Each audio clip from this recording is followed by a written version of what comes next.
G'day and welcome to Kenty Blitz, your daily hit of NRL news. Kenty, Thursday.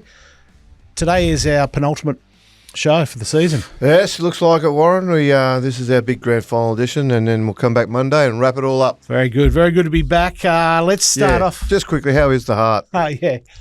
Well, I went in yesterday for just routine. Bit like Gus Gould. Bit like Gus. Bit like Gus. Did you share a award? And no, I didn't actually. Would have been good. That would have been. Anyway, you got a better outcome than him. I got a better heart. Yeah, bigger heart. Far lap type. Poor Gus. Shout out to Gus. Anyway, at least you're alive and kicking. Anyway, yeah, I'm alive, mate. I tried to get back for the show, but thanks to Johnny for stepping in, and he did very well. But here I am, guys. So deal with it. Sorry. Let's start with the Dally M last night, which seems to have fallen over a little bit as the night of nights, Kenty, hasn't it? Yeah, I've got grave concerns for the Dally M. You know, it's one of those things. I think the players have sort of been way back in 2003 when they cancelled the Dally M's, and Warren Ryan came out and he said it's like the staff cancelling their own Christmas party. You know what I mean? And that was a mistake that they made back then. Why'd they do that? Well, they were having issues with the NRL over CBA and all the rest of it, and they threatened. Well, if we don't get our way, we will boycott the Dally M's. And Dave Gallup said, "Well, you don't try and bluff me." So the Dally M's are off, and he just cancelled it. So it sort of backfired on them as a strategic move in negotiations for I think it was over the CBA, but.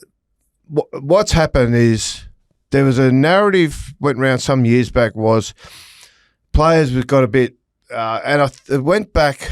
I think it sort of went back to the infamous Canterbury days, where they were at war with the media, and they sort of got players in on it, and there was a whole, there was a sort of a bit of a unspoken war between the players and the media for a while.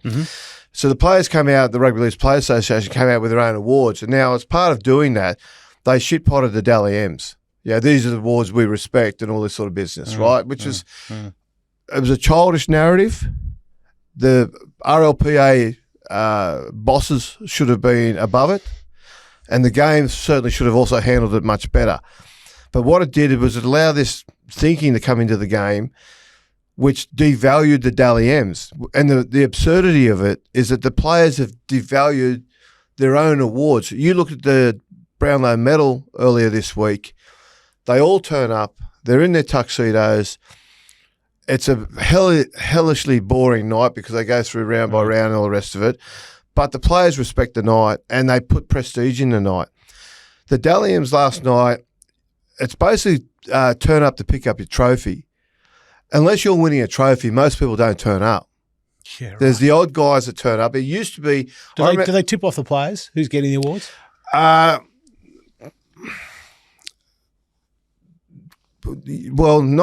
they shouldn't, but they do. Okay. So I have known in the past, one player in particular we used to ring up and basically say he wasn't going, who always did feature, and... one year they had to say, "Mate, you win the award, so you've got to come." So he wouldn't come unless he got. The award. He basically said, "If I don't win, I'm not turning up." And I know there's been other incidents where they've had to say to people, "Look, mate, where someone's just, I'm not going." Yep. And they've had to go, "Well, mate, you're actually winning something, so you need to turn up," and they turn up. But the other part to it, look, they've ruined the night. It used to be a great night. It used to be a bit of a let off some steam night, but they've turned it into a TV show. The people there are basically extras in the TV show for Fox Sports. So they've turned it into this TV show. The award ceremony and the way it's run inside the room feels like you're just basically there waiting for them to come back from an ad break or whatever. Yeah, to get your like your moments up for TV, okay? So they've ruined it that way, and the players have also ruined it by not treasuring it like they should. They should respect the award. And I thought what James Tedesco said was really, really good, and I thought it was genuine, and I thought really respectful of the award, not just because he won it, but I think a lot of people should really listen to what he said and how he spoke about it and how he received the award, because even though the winner in the past years has always been very well spoken, and that the feeling around it is the players like to sort of shit-pot the award a bit. And I think you can see that in the diminishing numbers every year. Year on year on year, it's getting smaller. 5 coaches turned up last night. Okay. They're on, but I guess, Kenny, they are on holidays, right? Well, not really. Not really. A lot of them are still doing their reviews. Yeah, but they start back end of October. They start back in a month. If you are overseas, I think you've got an excuse. But there are other coaches doing their reviews. There are other coaches who are having a bit of time off. But the fact is, it is the supposed night of nights for your sport where all your hard work gets recognised. And part of that recognition should come from the other people who are also in your field turning up to acknowledge that. But essentially, like Nathan Cleary is the only Penrith player. Yeah, right. Got his halfback of the year. And well done, Nathan. But where were the rest of them? I understand they're disappointed they got beat last weekend. But there's no prestige in the award anymore. There's no feeling that you have to be there. They have to respect the whole process of it. So people just don't turn up. So is it a bit of tokenism now, do you think? So I wouldn't say it's tokenism because it's still won the right way, but it's losing prestige. So do you think it's a chance to be finished or not? Look, if the numbers continue to get smaller every year, I don't know where it goes. Already, like I said, Nathan Cleary was the only, I'm led to believe, correct me if I'm wrong, but I'm led to believe was the only Penrith player there last night. He won a trophy. Well, there's some teams that weren't there at all. Well, Newcastle weren't there. Certainly no Newcastle staff were there. I remember I've been to past ceremonies where clubs would have 2, sometimes 3 tables. Now you can get three clubs on one table. So it's just as a whole event. Part of that's the way it's run. It's run as a TV event now, rather than actually respecting the players and respecting their night. The other part, it's you go in there. Soon as the TV coverage starts, they stop serving drinks. What? Yeah, so you sit there and you can't get a drink, right?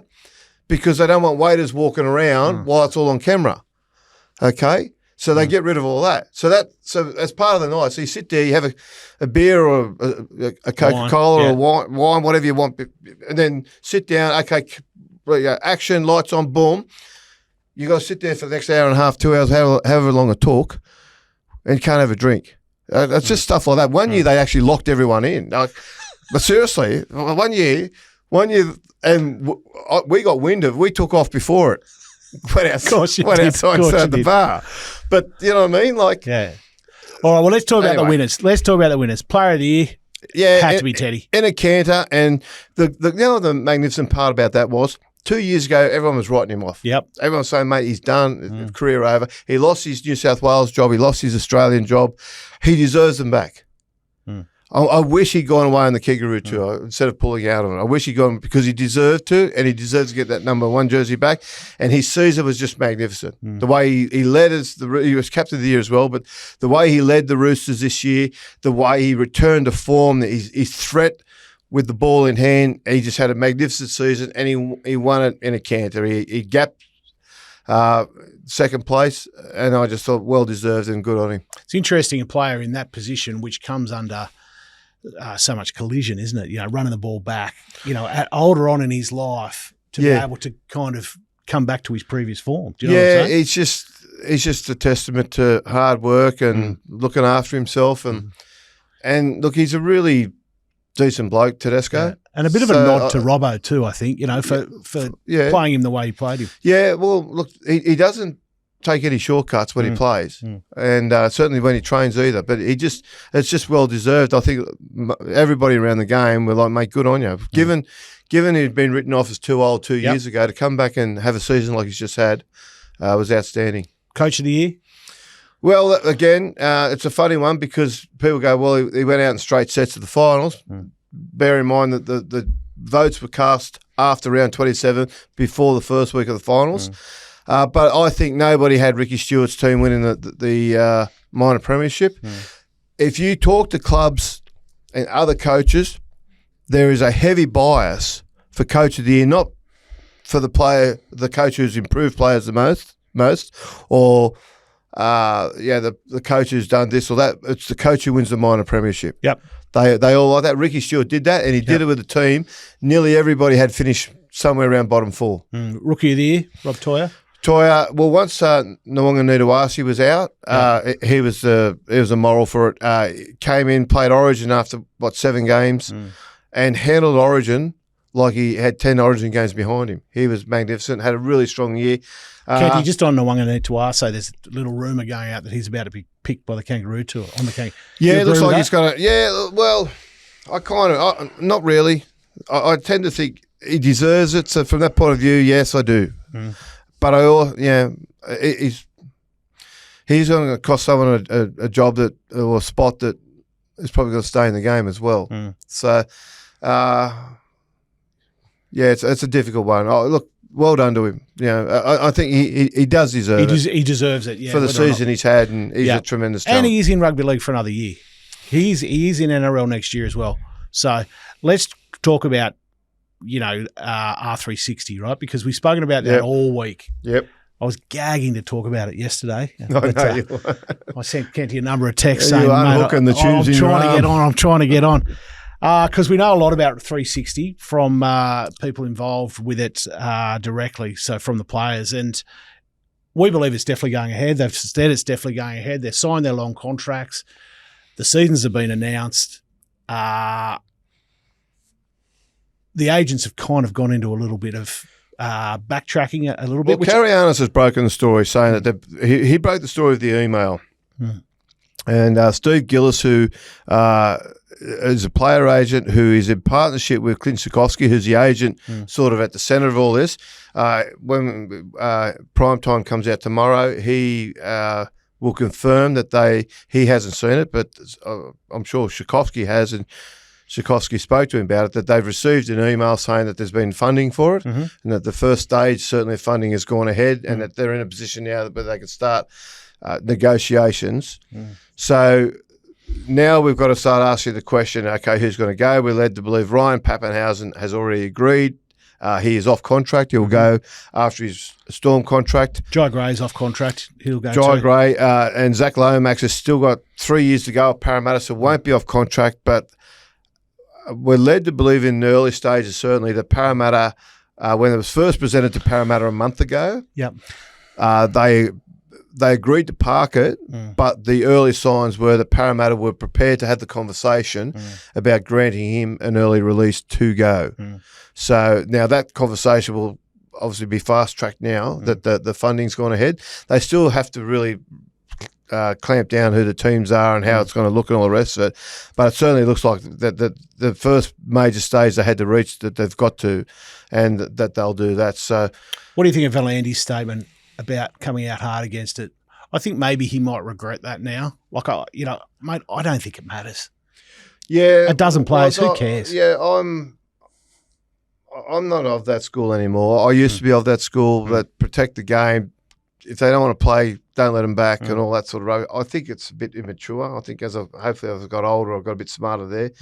I just tend to think the game has changed so much. All this loyalty that people talk about, the loyalty card is long dead. The only people in rugby league who are loyal are fans. Okay? They're the only people who are loyal. So, and I don't, provided it's handled in the right manner and no one wants to do a Sonny Bill and just take off. I think in that instance where he just walked out on a contract, refused to recognise it, and the club that he signed with refused to recognise the Canterbury contract, it went to court. Sonny Bill was found to be in the wrong, had to pay compensation to the Bulldogs. So, how much do we know? $450,000. Wow. Fair whack.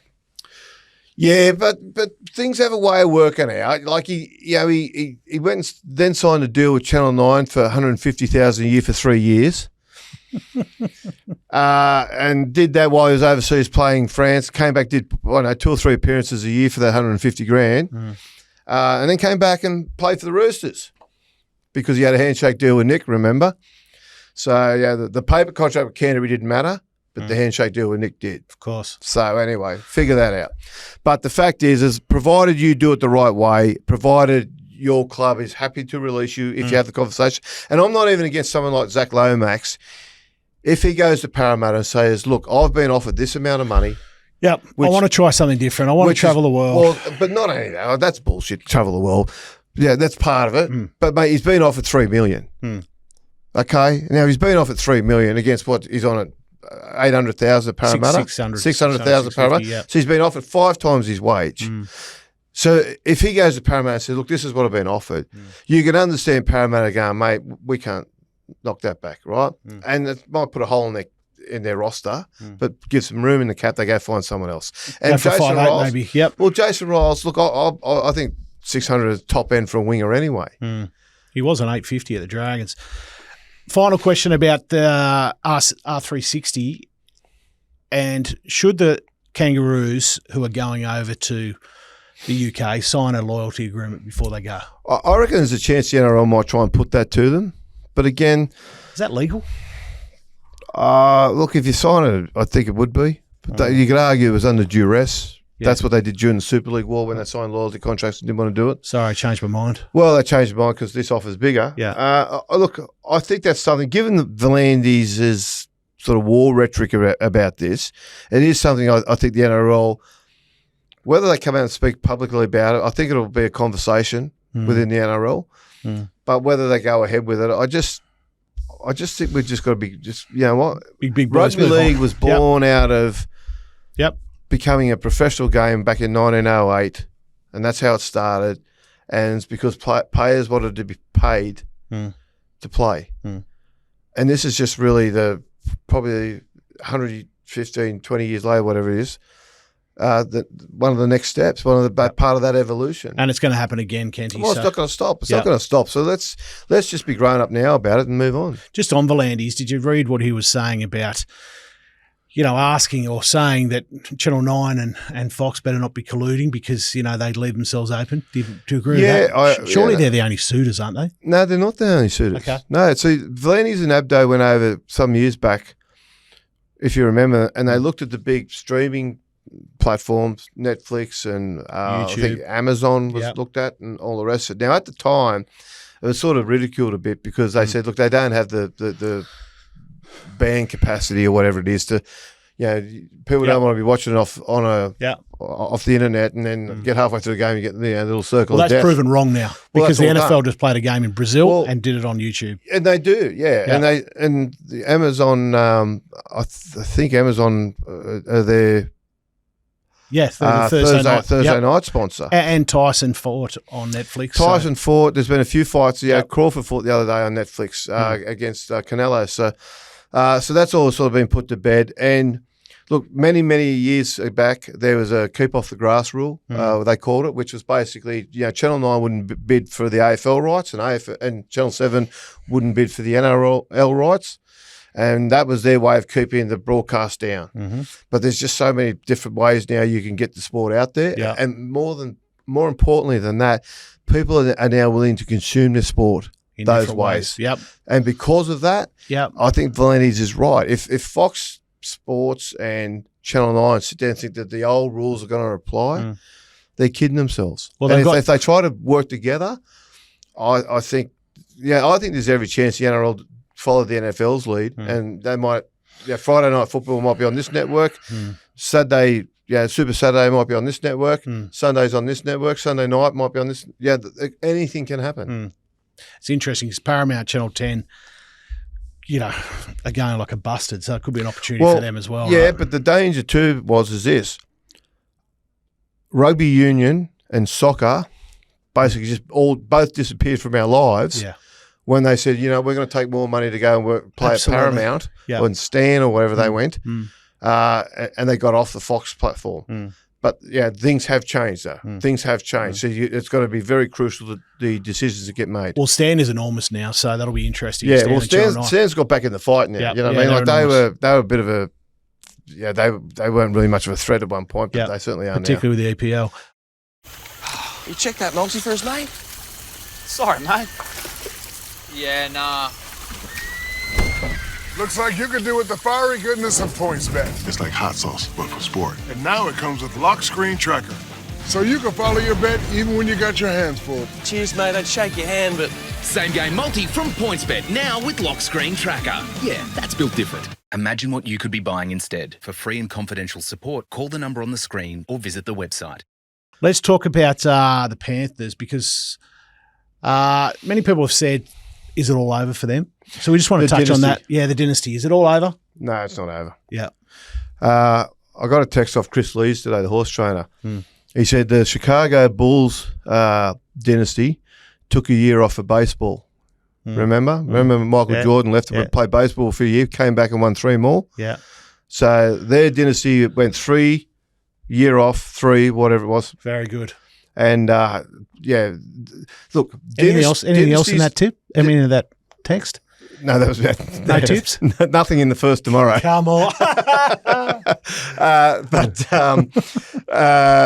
Anyway, the point is, look, we won't know when the dynasty is over until we look back on it. It's certainly not over now. They are more than capable of winning next year, the year after. They are so good at it. So, and if they do, well, 4 premierships, 6 premierships in 7 years, that's a dynasty. Yeah, you look at Parramatta won 81, 82, 83, 86. 86 is included as part of that because Ray Price and Mick Cronin and Peter Sterling, Brett Kenny, they were all part of that team. So the Parramatta Eels had a dynasty in that era. The Canterbury had they gelled with Parramatta through that era with the Mortimers and Steve Folkes and all those players. They won multiple premierships and that was an era. So dynasties aren't streaks. Streaks over, dynasty's not. Kenty, one of the things which will be big in the off-season, so we'll talk about it quickly now, and you've got some news on the Bears, who seem to be in big trouble. Oh, there's concerns at the NRL that the Bears, look, technically they're not allowed to sign anyone or talk to anyone without permission, okay? Before November 1. Before November 1. But I don't know how many players have approached through the club, can we speak to them? But essentially the appetite is that there's not very many people real keen to move over there and play for the new franchise at the moment, which is a concern for the NRL. I think the NRL have really failed in not giving them some leverage and allowing them more time to prepare a team. Like Mal Meninga technically will want to start training in November. Want to start recruiting in November. With a mind of these players to come to the club, and they're just nowhere to be seen. Well, Kenty, in tomorrow's prime time, which drops at 6 a.m, it was a discussion on what's next. And Chimes was there, who's one of the leading managers, and he said that the Bears hadn't even spoken to him. Haven't even spoken to him. And to be fair, people get confused around the November 1 rule. You're not allowed to offer a player a deal before November 1. You can talk to them and you can seek permission from the club to get a deal offered before November 1. And the Bears just aren't getting a nibble. They are just not getting a nibble. But to me, that's negligent, not reaching out to one of the leading player agents and saying, who you got? Yeah, that's a concern. I just worry that halfway through next season, they'll have a roster that is very, very light on numbers. And so what they'll do is they'll start to panic buy. They'll start offering overs to players, which will put their whole cap out of order. And once you start offering overs for the first players you sign, the only players you'll have the money for at the end of it are State Cup players or failed English players. And you're going to have this whole squad that's just way out of balance. Particularly when they're going to have to sign long contracts, 3 years, to get players to go over there. Yeah, and it's a concern. Anyway. That's their problem, not ours. It's preview time now, so now it's time for this. Okay, thanks to Pointsbet for that. Built different. Thanks to Pointsbet for a great year of partnership, and it's been great to be involved. Let's talk about the game. So Melbourne playing $1.67, Brisbane $2.20. You surprised by that? Yeah, I think Melbourne are a little bit short given that, but I just think that's the weight of money that's come all year for them. That the bookies are carrying so much money that they have to try and offer really good odds about Brisbane. I think Brisbane. You mean to be premiers? Is that what you're saying? To be in the futures market, there's been a lot of money put on Melbourne all year, so they just try and balance their books. They've got to wind in Melbourne's price to sort of discourage, I suppose, betting on Melbourne this week. But the flip side is they offer enticing odds about Brisbane. So Brisbane 220 it's a pretty good bet. It's a nice bet, actually. Well, let's look at both teams. Let's start with the spine as we do. Kenty, obviously, Pappenhausen, Munster, Hughes and Grant against Walsh, Hunt, Reynolds and Pakes.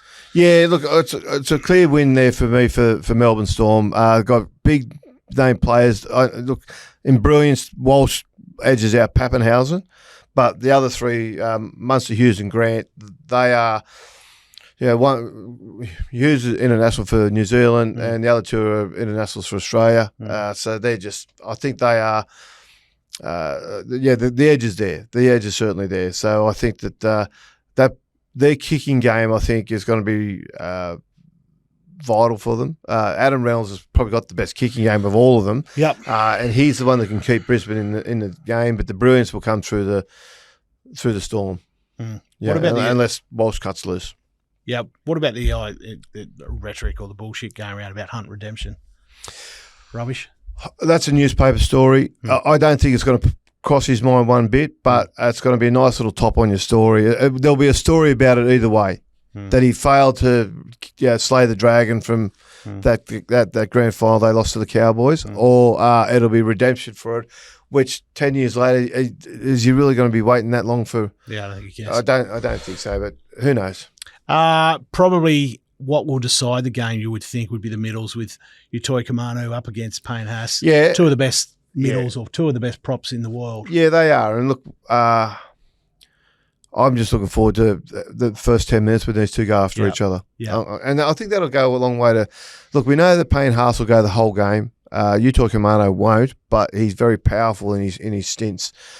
And both teams need to win that yardage battle to just clear up space for their playmakers. That said, I think if it's a stalemate through the middle, I think Melbourne are best equipped, other than Adam Reynolds' kicking game. But Melbourne are best equipped with Munster and Hughes' running games to just try and sort of unsettle things a little bit that way. But the middles will be, the matchups all across the park are very, very close. What part do you think Ezra Main will play on the weekend? I wouldn't be shocked if he starts. Yeah, right. Okay, and that the idea being, I spoke to Johnny about this yesterday. Brisbane started slowly in both their finals games, and we've marvelled at how they've fallen 14 points behind in both games and come back and won. They probably can't do that against Melbourne. Melbourne just get them in the python grip and squeeze them to death if they get 14 in front. So Brisbane have got to start fast. Mam's energy off the bench last week was really crucial to how they came back. Yep. But it might be necessary to have him there from the start. I think Hunt is a better dummy half than Pakes. He puts more uncertainty through the markers. He helps get him across the advantage line. He's a far more clever out of dummy half than what Pakes is. So also got big game experience too, right? Yeah, he has, and Pakes doesn't have that. Yeah. Okay. So I think there's a sound argument to say Hunt starts at 9, Mam starts the game, and they go that way for a variety of reasons. One, that you do have that experience in the middle, and you have that energy from the start. That said, if he stays on the bench, he will just come on whenever there's a vulnerability about Melbourne, or there's a bit of a stalemate within the game, or there's a bit of fatigue or energy's down. Then you just throw him on and just push the button and off he goes. I wonder if Brisbane can afford to drop Pakes altogether and Hunt starts and bring in another power forward. Yeah, it's a chance. It's a chance. Well, you've got you could do that. I don't know. I just threw that up. I know you did. Just thought but, of that. Yeah, I know. Not a lot of thought went into it, but a little bit did. I'm working with you here. All right? I'm working with you. I get it. We've got to come up with something. It's been a long year, Kenty.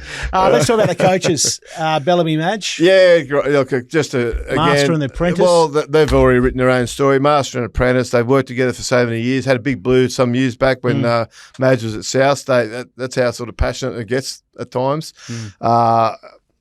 And look, that's all been resolved now. I think they're back on speaking terms. Yep. All right. So tell me, who wins? I think Melbourne win. I think Why? I just think that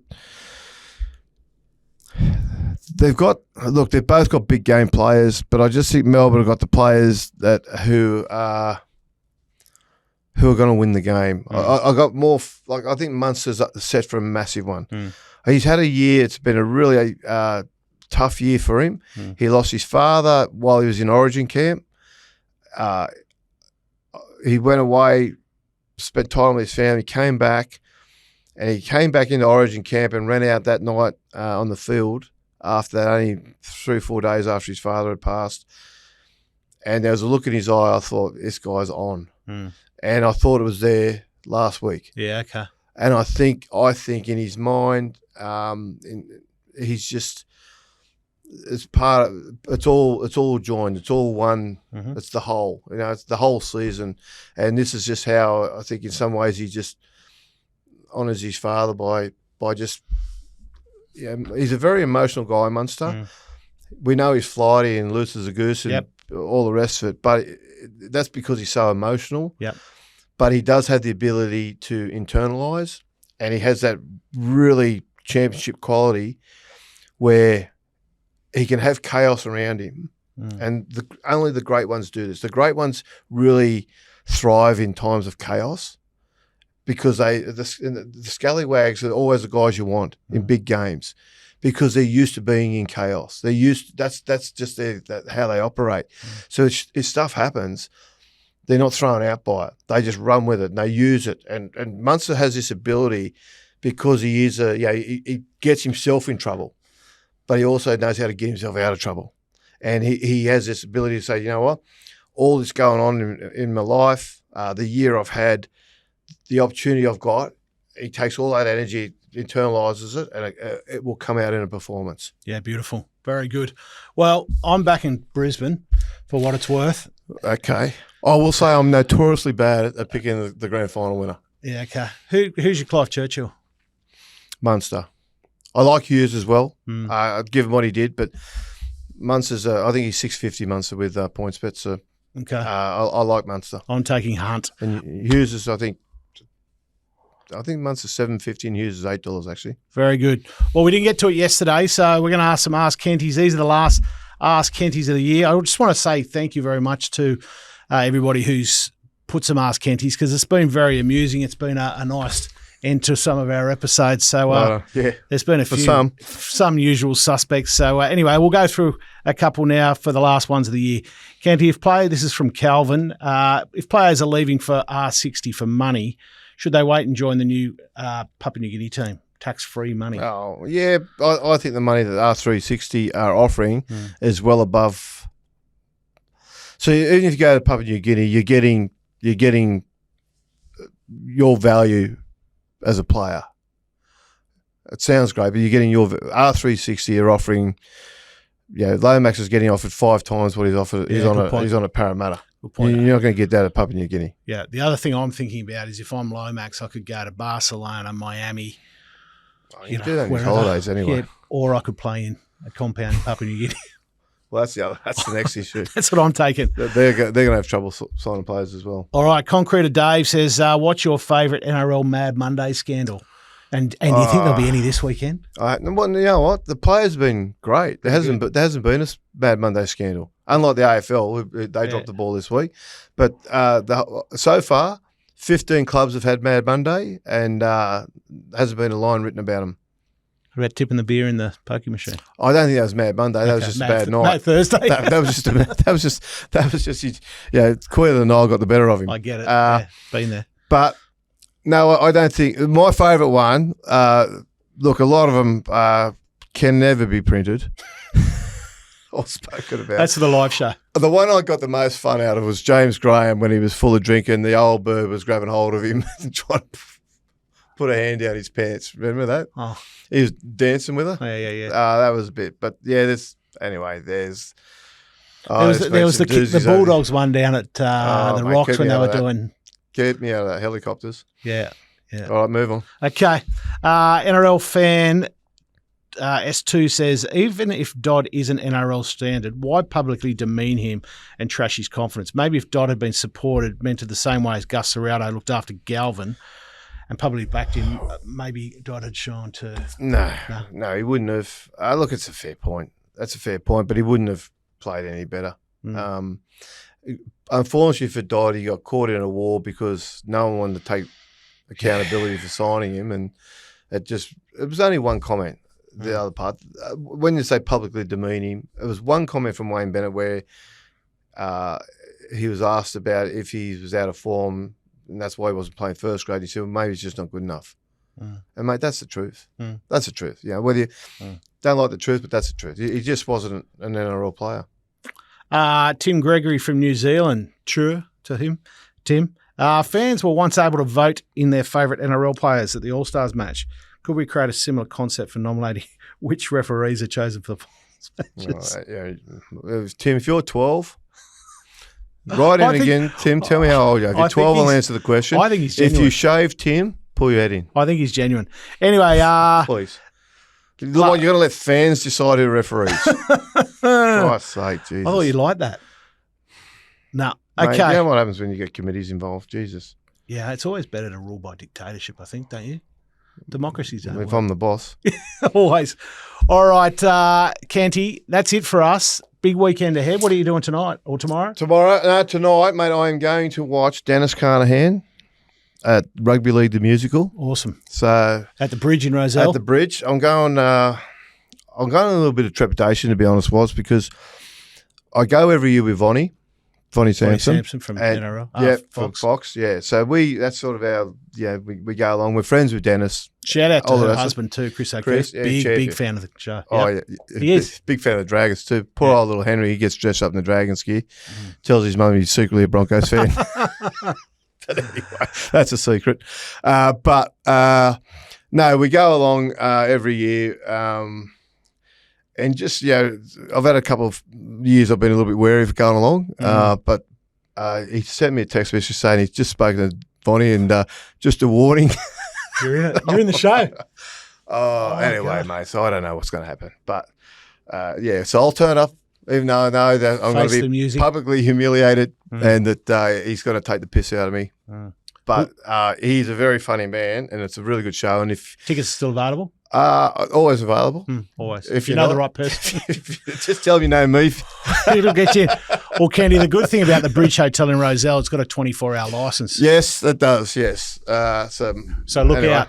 That's good for Vonnie too, because when she cuts likes loose, it? she cuts loose. Good on her. As you, mate, there's a little bit of evil with that Yeah, I eyes. can see it in the eyes.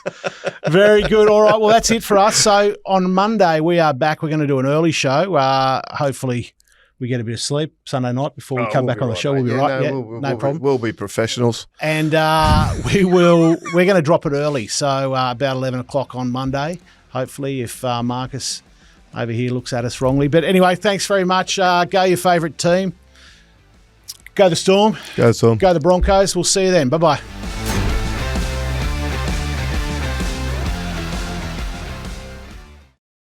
Chances are you're about to lose. For free and confidential support, call the number on the screen or visit the website.